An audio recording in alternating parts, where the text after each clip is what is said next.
चलिए बेटा, तो अब हम संकट मोचन रीजन बैच अपना स्टार्ट कर रहे हैं। ध्यान देना, आज की क्लास में हम लोगों ने चैप्टर 1 कवर करना है और इसमें हम लोगों ने क्या-क्या करना है ध्यान दो। 3 चीजें जो मैंने अभी आपको बताई। पहले मेन कॉन्सेप्ट समझेंगे इंक्लूडिंग थ्योरी।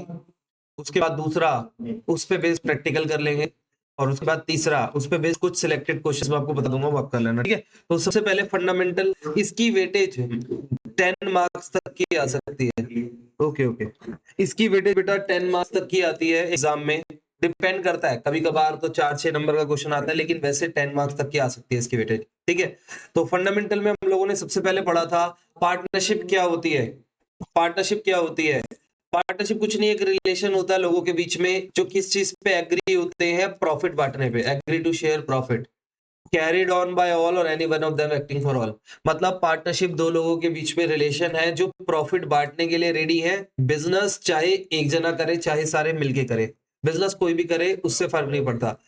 तो इसमें हम लोगों ने पढ़ा था मिनिमम नंबर ऑफ पार्टनर्स कितने होते हैं, 2। मैक्सिमम कितने होते हैं, 50। ये 50 वाली बात कहाँ लिखी है? पार्टनरशिप एक्ट में नहीं लिखी हुई। ये बेटा रूल 10 कंपनीज एक्ट में लिखा हुआ है। कंपनीज रूल 2014 में लिखा हुआ है कि मैक्सिमम कितने लोग हो सकते हैं पार्टनरशिप में, 50। वैसे तो कंपनीज एक्ट में ये लिमिट 100 करी हुई है, लेकिन कंपनी एक्ट बनने के बाद ना बना कंपनी रूल ने इसको रिड्यूस करके 50 कर दी। वैसे मिनिमम पार्टनर 2, मैक्सिमम 100 होते हैं। रूल है ये कंपनीज एक्ट का कि मैक्सिमम 100 पार्टनर होने चाहिए, लेकिन कंपनी रूल जो उसके बाद बना, कानून के बाद उसकी एप्लीकेशन के लिए रूल बना, तो उसमें इसकी लिमिट को अभी फिलहाल कितना किया गया है, 50 किया गया है, ठीक है। अच्छा, तो आपने याद एग्जाम के लिए क्या याद रखना है? मिनिमम 2, मैक्सिमम 50, ठीक है। चलिए आगे बढ़ते हैं। इसके बाद सबसे इंपॉर्टेंट बात, इसके ना कुछ फीचर है जो आप मेन से ध्यान से देख सकते हो। पार्टनरशिप की क्या फीचर है? मिनिमम कितने लोग होते हैं पार्टनरशिप में? 2। मैक्सिमम कितने हो सकते हैं? 50 याद रखना, 100 मत याद रखना।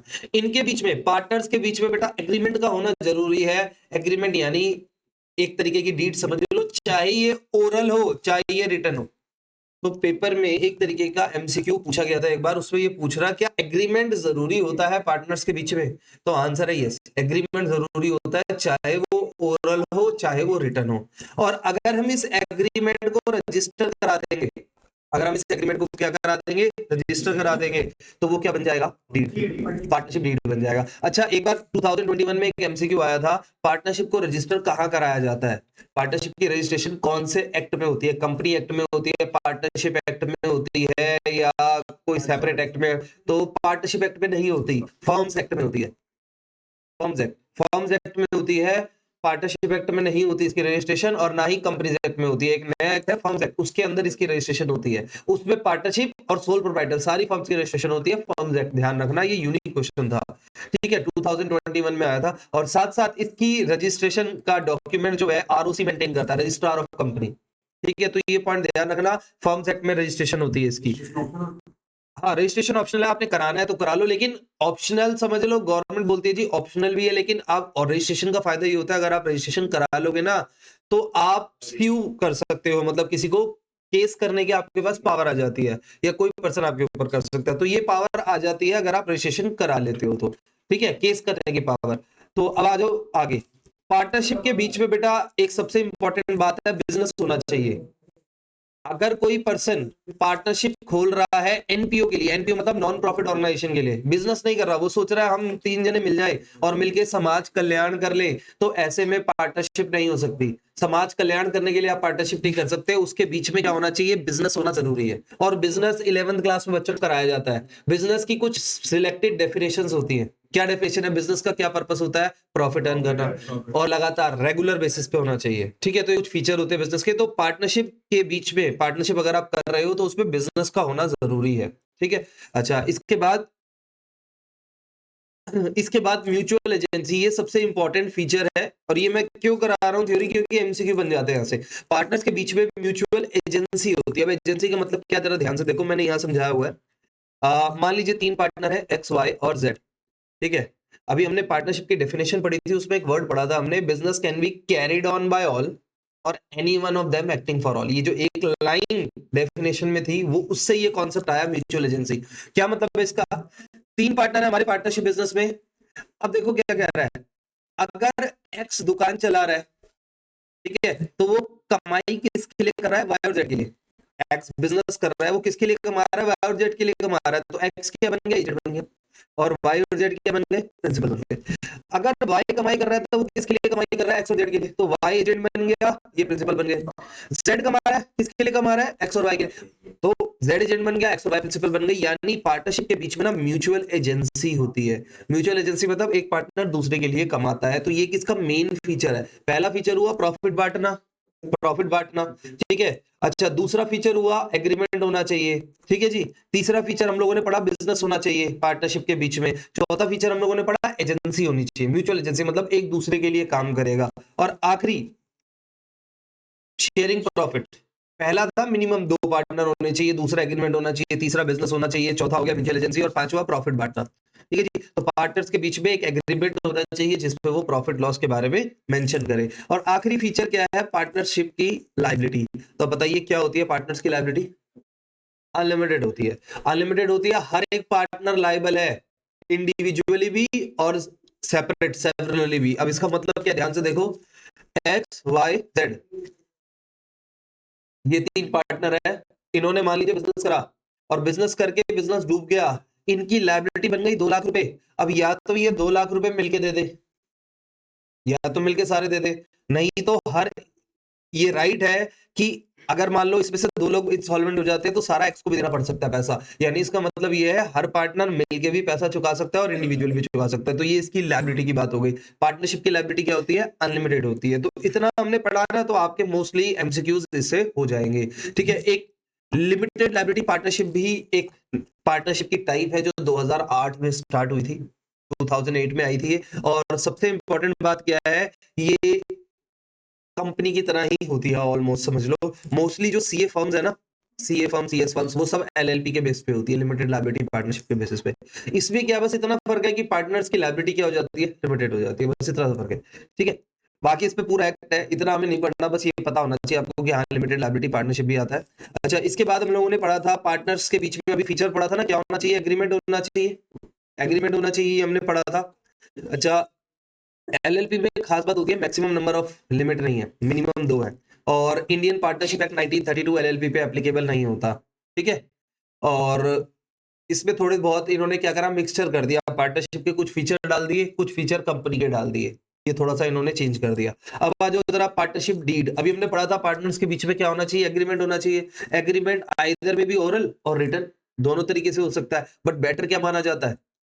Avoid any disputes. डिस्प्यूट से बचने के लिए क्या है? बेटर है कि आप इसका क्या करा लो? रजिस्ट्रेशन करा लो, रिटर्न कर लो, रिटर्न कर लो। और अगर आप रजिस्ट्रेशन करा लोगे तो और बढ़िया है, आप केस स्यू फाइल कर सकते हो किसी दूसरे पे, पार्टनर पे या किसी और पार्टी के ऊपर, ठीक है। तो अब देखो पार्टनरशिप डीड में बहुत सारे डिटेल दिए होते हैं, नाम दिया होता है फर्म का, सारा एड्रेस वगैरह दिया होता है, हर एक पार्टनर कितना कैपिटल लगा रहा है, क्या रेशियो है, सैलरी कमीशन क्या दोगे, क्या राइट ड्यूटी है, सब कुछ मेंशन होता है, हर एक चीज। मोस्टली इसका फिक्स फॉर्मेट होता है, उसी को हर कोई क्या कर लेता है? कॉपी पेस्ट कर देता है, बस और कुछ नहीं है पार्टनरशिप डीड, ठीक है।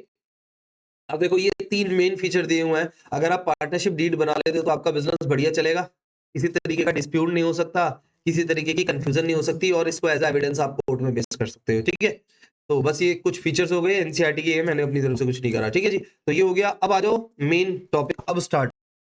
देखो बेटा ध्यान दो, मान लो हमारे 4 पार्टनर हैं, A B C D.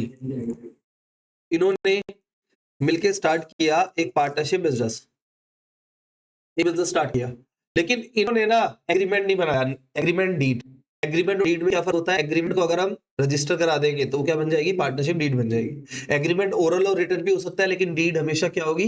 Written, written होगी और रजिस्टर्ड होगी। तो एग्रीमेंट को जब रजिस्टर करा देते हो तो वो बन जाती है पार्टनरशिप डीड।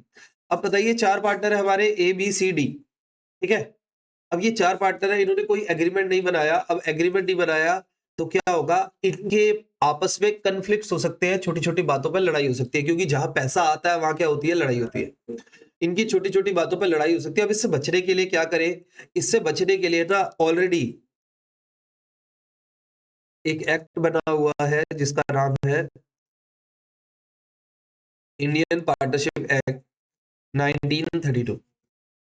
ये एक्ट बना हुआ है और इस एक्ट के अंदर कुछ प्रोविजन दिए हुए हैं कि अगर कोई पर्सन पार्टनरशिप डीड नहीं बनाता और अगर इन पॉइंट्स पे, गिवन पॉइंट्स पे अगर वो लड़ते हैं तो पहले से ही उसका सॉल्यूशन दिया हुआ है। तो वो कुछ सिलेक्टेड पॉइंट्स क्या है? पहला पॉइंट है प्रॉफिट शेयरिंग को लेके। अगर पार्टनर्स आपस में लड़ेंगे तो प्रॉफिट कैसे बांटा जाएगा? इक्वली बांटा जाएगा। ठीक है जी, प्रॉफिट शेयरिंग इक्वली होगी। Interest on capital, interest on drawing. Partners को किसी भी तरीके का प्रॉफिट के अलावा और लाभ नहीं मिलेगा, किसी भी तरीके का। सैलरी, कमीशन, अगर आपको ये लाभ चाहिए, अगर ये आपको प्रॉफिट का हिस्सा चाहिए, कमीशन चाहिए, सैलरी चाहिए, तो क्या करो भैया, डीड पहले से ही बना लो। अगर आप डीड नहीं बनाओगे तो इनमें से कुछ भी नहीं मिलेगा, नॉट अलाउड। लेकिन हाँ, एक चीज का प्रोविजन रखा गया है, अगर पार्टनर कोई लोन देता है, लोन, ध्यान देना यहाँ पे एक पॉइंट है, लोन एडवांस बाय पार्टनर। अगर कोई पार्टनर, फर्म लिख दिया मैंने, लोन एडवांस बाय पार्टनर, अगर कोई पार्टनर फर्म को उधार देता है तो इस पे इंटरेस्ट मिलेगा कितने परसेंट? 6% per annum. बट अगर इसका उल्टा हो जाए, लोन एडवांस बाय फर्म, अगर कोई फर्म उधार दे रही है पार्टनर को तो उसमें कुछ नहीं मिलेगा, अगर डीड में नहीं लिखा तो कुछ नहीं मिलेगा, नॉट अलाउड। ठीक है, तो ये हमारे कुछ पॉइंट है, ये ध्यान रखना आप। ये सारे के सारे मैंने मेंशन किए थे, मैं आप लोगों को रीड करवा देता हूँ। देखिए, सैलरी कमीशन, ये मैंने सेक्शन भी कोट किया है लेकिन आपने सेक्शन नहीं पढ़ना। तो सैलरी कमीशन पार्टनर्स को नहीं मिलेगी। ठीक है, प्रॉफिट कैसे बटेगा? इक्वली बटेगा, ये सिंपल सी बात की गई है। साथ में इंटरेस्ट ऑन कैपिटल कितना दिया जाएगा? इंटरेस्ट ऑन कैपिटल किसी को भी अलाउड नहीं होगा। लोन अलाउड होगा, वो भी कितने परसेंट? 6% per annum. ठीक है, ये लेकिन ये रूल 6% का तभी है जब पार्टनर फर्म को उधार दे रहा है, एडवांस पैसे दे रहा है, उधार दे रहा है। ठीक है जी, अगर लोन फर्म दे रही है तो कुछ नहीं मिलेगा। तो ये पॉइंट आपने ध्यान रखना, ये सारे के सारे पॉइंट है। और यहाँ पे मैंने कुछ इंपॉर्टेंट पॉइंट्स भी दिए हुए हैं। रजिस्ट्रेशन ऑप्शनल होता है, कंपलसरी नहीं होता, आप चाहो तो कराओ, नहीं तो मत कराओ। ठीक है, और रजिस्ट्रेशन कराने के बाद time of registration, registration of firm can be affected on और आफ्टर दी फॉर्मेशन। आप जरूरी नहीं है कि आप पार्टनरशिप बनाते टाइम में रजिस्ट्रेशन कराओ, पहले बिजनेस स्टार्ट कर लो, कुछ टाइम बाद रजिस्ट्रेशन कर सकते हो। ठीक है, ये पॉइंट ध्यान देना, इस पे एमसीक्यू बनता है। No suit can be filed by unregistered firm or by its partner by but third party can file suit. अब ये पॉइंट इंपॉर्टेंट, ध्यान से देखना, ये फायदा होता है रजिस्ट्रेशन का। अगर आपने रजिस्ट्रेशन नहीं कराई तो आप किसी भी पर्सन के ऊपर केस फाइल कर सकते हैं, लेकिन कोई और पर्सन आपके ऊपर केस फाइल कर सकता है। इस पे भी एमसीक्यू बना एक बार। रजिस्ट्रेशन का ये सबसे बड़ा फायदा है, आप आराम से किसी भी थर्ड पार्टी के ऊपर, किसी भी बाहर वाले के ऊपर केस फाइल कर सकते हो, और साथ में एक पार्टनर दूसरे के ऊपर भी केस फाइल कर सकता है अगर किसी भी तरीके का कन्फ्लिक्ट होता है तो। लेकिन अगर आपने रजिस्टर ही नहीं कराया, यानी आप एक लीगल फर्म ही नहीं हो, तो आप केस फाइल नहीं कर सकते। और एक पॉइंट ये इस पे एमसीक्यू बनता है, माइनर का एडमिशन। माइनर को, मतलब 18 साल से कम को हम बिजनेस में एडमिट कर सकते हैं। कब एडमिट कर सकते हैं? दो कंडीशन मैं आपको दे रहा हूँ, जैसे मैं एग्जांपल दे रहा हूँ। मान लीजिए 3 लोगों ने, ए बी सी ने पार्टनरशिप बिजनेस स्टार्ट किया, तो बिजनेस स्टार्ट करते टाइम नहीं कर सकते एडमिट। बिजनेस जब बन गया, स्टैब्लिश हो गया, डीड रजिस्ट्रेशन सब कुछ हो गया, उसके बाद आप पार्टनर को एडमिट कर सकते हो, जो कि एक माइनर है, 18 साल से कम है। स्टार्टिंग में एडमिट नहीं कर सकते क्योंकि सारे पार्टनर्स कंपिटेंट टू कॉन्ट्रैक्ट होने चाहिए। 18 साल से कम का बच्चा कॉन्ट्रैक्ट के लिए कंपिटेंट नहीं होता, तो बाद में एडमिट कर सकते हो। और सबसे इंपॉर्टेंट, किसी भी पार्टनर का एडमिशन कब होगा? जब सारे पार्टनर एग्री है। ऐसे ही रिटायरमेंट कब होगी? सारे पार्टनर जब एग्री होंगे। तो सिंपल है। डिसोल्यूशन वो तो बाकी हम पढ़ेंगे आगे, पार्टनर की डेथ वगैरह हो गई तो वो सब डिसोल्यूशन का पार्ट होता है, ये सब आगे पढ़ेंगे। अच्छा, ये राइट टू टेक पार्ट, हर एक पार्टनर बिजनेस में क्या कर सकता है? पार्टिसिपेट कर सकता है। ये पार्टनर का क्या हो गया? राइट हो गया। ठीक है जी। और duty to bear personal loss, हर एक पार्टनर की ड्यूटी है, अगर वो लॉस कोई करता है फर्म की प्रॉपर्टी से रिलेटेड तो वो भरेगा। मतलब पर्सनल लॉस इनकर by him from the use of firms property. जैसे मैं एक एग्जांपल देता हूं, मान लीजिए फर्म की वैन, बिजनेस की गाड़ी एक पार्टनर चला रहा था, और उस पार्टनर ने किसी और पर्सन का, रोड पे चलने वाले का एक्सीडेंट कर दिया। फर्म की गाड़ी चला रहा है पार्टनर, पार्टनर ने कर दिया एक्सीडेंट, तो फर्म लायबल नहीं है? फर्म लायबल नहीं है, पार्टनर अपनी जेब से पैसे भरेगा, जो भी फाइन होगा, पेनल्टी होगी, जो भी होगा, ट्रीटमेंट का खर्चा वो अपनी जेब से भरेगा। ठीक है, तो ये कुछ पॉइंट्स थे। अब आ जाइए आगे, ये सारे पॉइंट्स मैंने यहाँ शॉर्ट में भी दिखाए थे। और यहाँ पे कुछ राइट्स हैं, इसको छोड़ दो। इधर आ जाइए, ये क्वेश्चन है, जरा ध्यान से देख लीजिए। देखो जी, अजय विनोद चंद्र एंटर इनटू पार्टनरशिप 1 अप्रैल 2019। 3 पार्टनर एडमिट हुए, कैपिटल कितना है? 3 लाख, 2 लाख, 1 लाख। अब आप मुझे बताओ, चंद्रा ने लोन दिया है 1 लाख रुपीस, आपको कह रहा है कोई एग्रीमेंट नहीं है और कुछ इश्यू फेस हो रहे हैं। अब आपने इसको सॉल्व करना है। बताओ, पहला, Ajay want interest on capital provided 8% per annum but Vinod and Chandra didn't agree। एक पार्टनर चाह रहा है इंटरेस्ट ऑन कैपिटल मिले, दूसरा एग्री नहीं है, तो मिलेगा क्या? नहीं मिलेगा, नॉट अलाउड। ठीक है, आगे, चंद्रा ने जो लोन दिया है उसके ऊपर वो इंटरेस्ट मांग रहा है 10%, 10%। बाकी पार्टनर कह रहे हैं हम 5 देंगे, तो बताइए कितना मिलेगा? ये 6% पर एनम मिलेगा। ठीक है, अजय और विनोद कह रहे हैं भैया हमें जो आप प्रॉफिट दोगे ना, उस हिसाब से देना कि जितना हमने पैसा लगाया, कैपिटल के हिसाब से, जिसने ज्यादा पैसा लगाया उसको ज्यादा प्रॉफिट मिलना चाहिए। लेकिन चंद्रा कह रहा है नहीं, ऐसा नहीं होना चाहिए, इक्वल मिलना चाहिए। तो बताइए कैसे मिलेगा?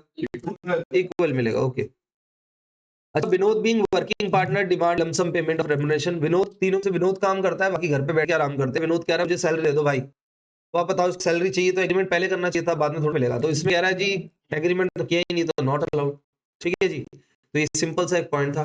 ओके, अब इसके बाद एक छोटा सा पॉइंट हो रहा है और फिर हम लोग आगे नेक्स्ट पार्ट में स्टार्ट करेंगे एप्रोप्रिएशन अकाउंट। अब जरा ध्यान दो, बताइए टाइप्स ऑफ पार्टनर्स, ये जरा देखो, इस बच्चे बहुत गड़बड़ करते हैं।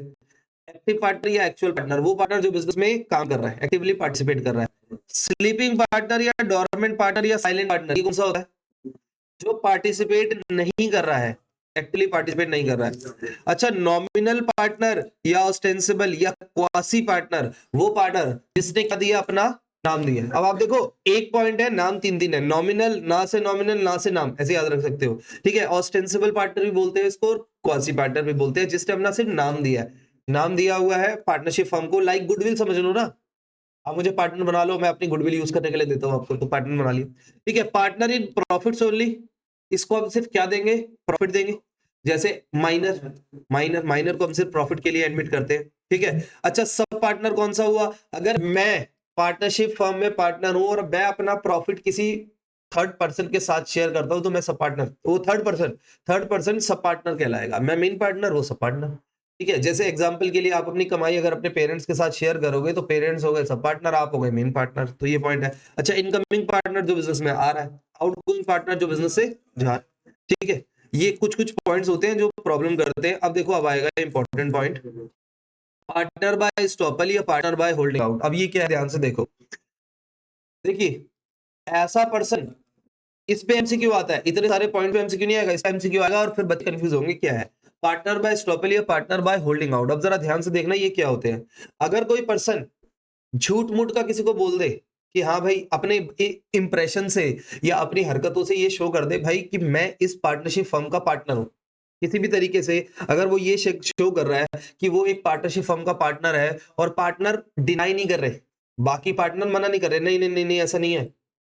ठीक है, अगर मान लो पार्टनर शो कर रहा है और बाकी पार्टनर डिनाई नहीं कर रहे, मना नहीं कर रहे, तो ऐसे पार्टनर को क्या बनाएंगे? पार्टनर बाय स्टॉपल बोलेंगे। ठीक है, और as a partner third party के लिए लायबल होता है। एक तरीके से समझ लो, वो ऑटोमेटिक क्या बन गया? पार्टनर ही बन गया।